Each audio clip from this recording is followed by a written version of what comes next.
Welcome to AP World History. We're going to turn our attention to the Mongols. Here come the Mongols. Probably the fiercest warriors ever trained in world history.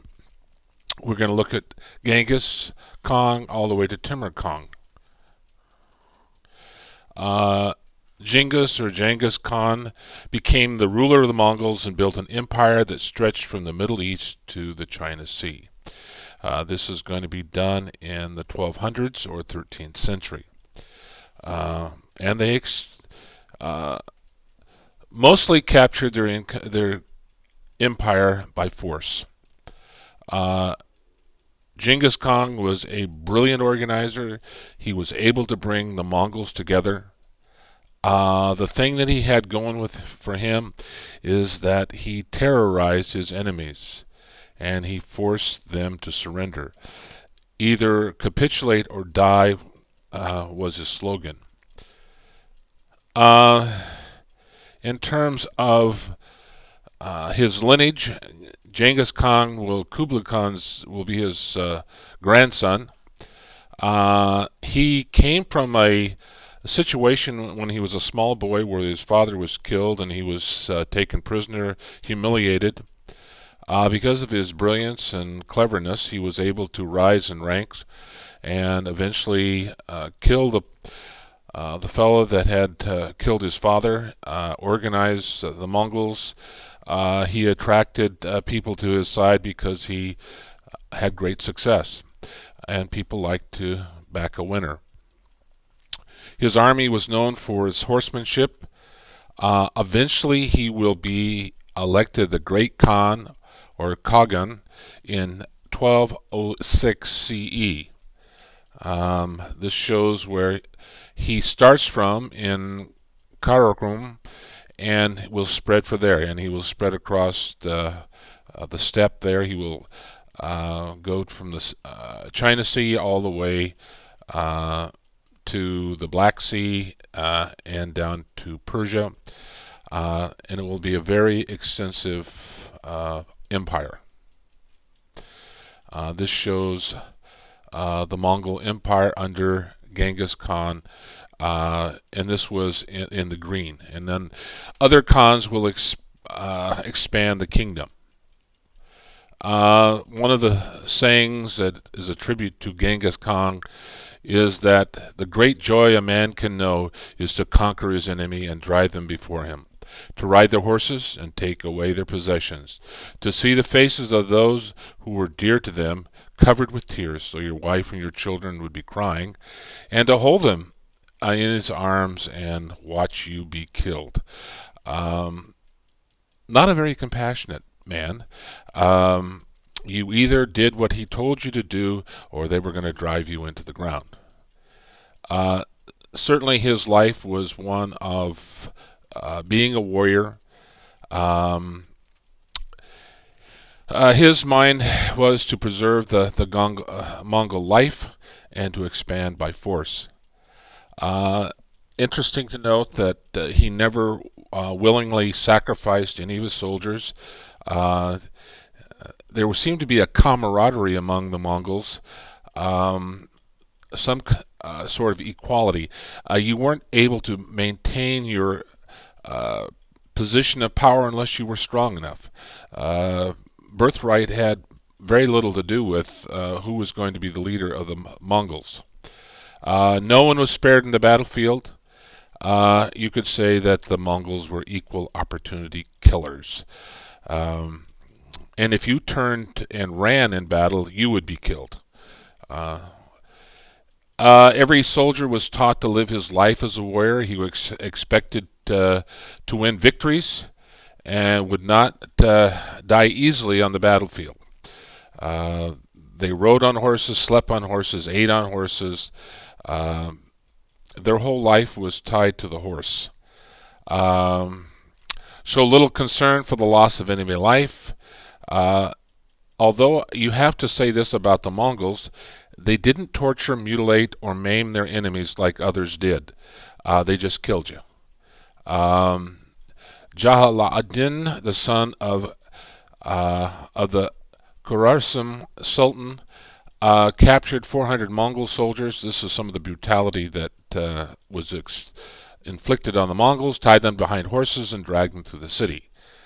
But he'll pay a severe price for that.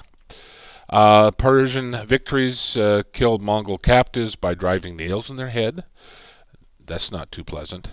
The Sultan of Delhi had elephants crush the Mongol captives and then built a tower with the severed heads of the Mongols. So, if you're wanting to sympathize with the people who fought back against the Mongols, they were just as brutal, or probably even more so. Children are trained at an early age to ride horses.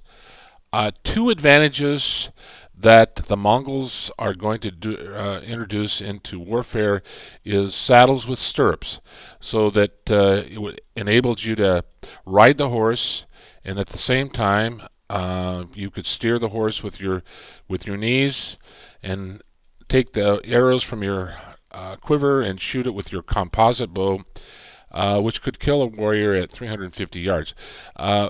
These two technological advancements are going to helped the Mongols defeat their enemies. The Mongol warriors had great stamina and great courage.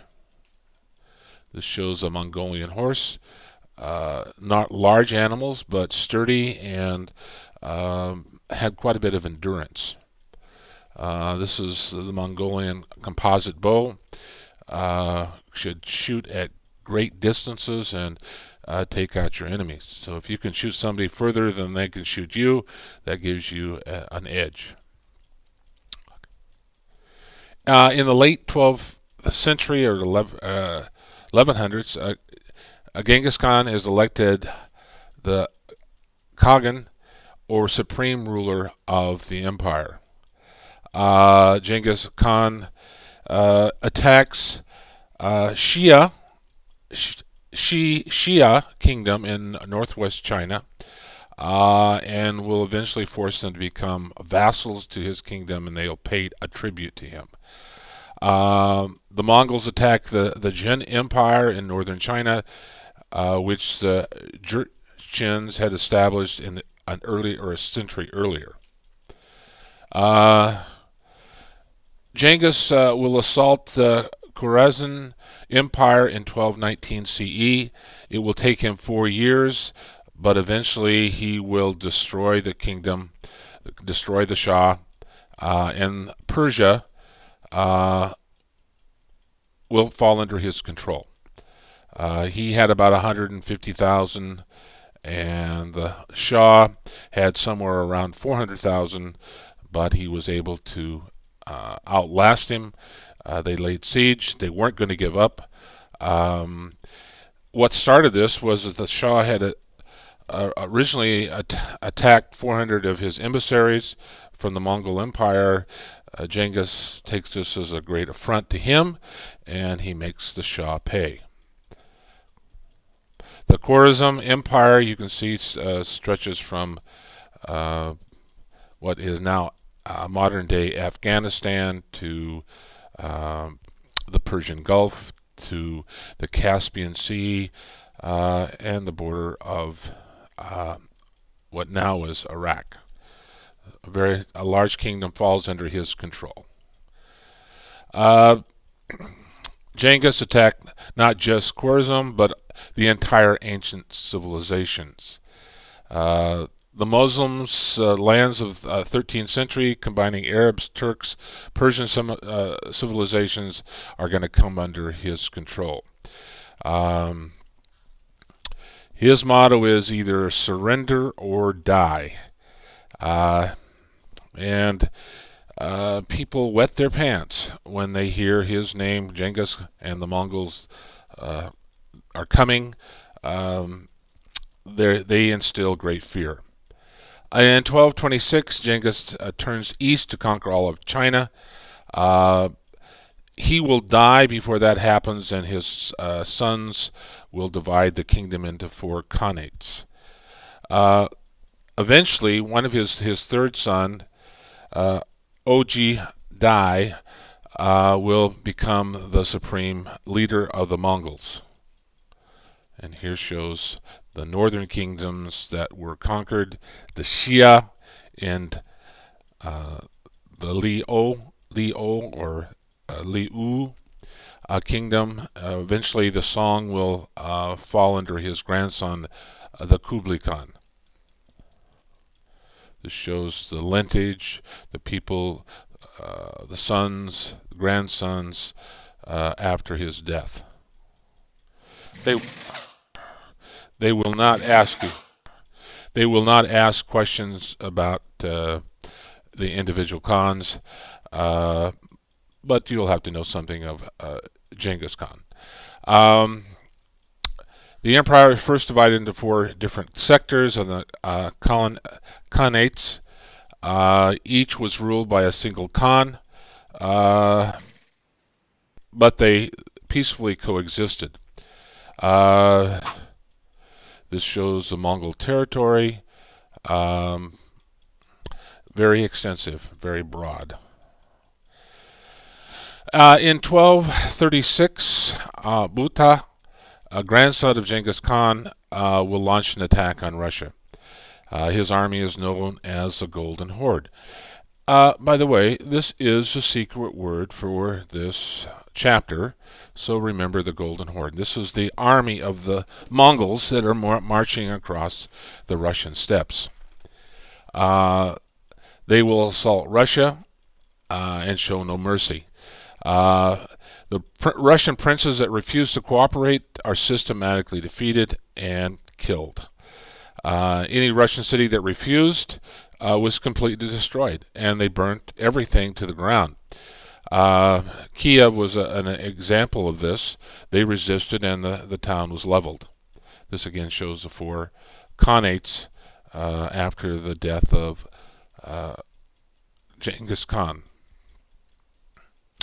And we'll stop right there, and we'll pick this up next time.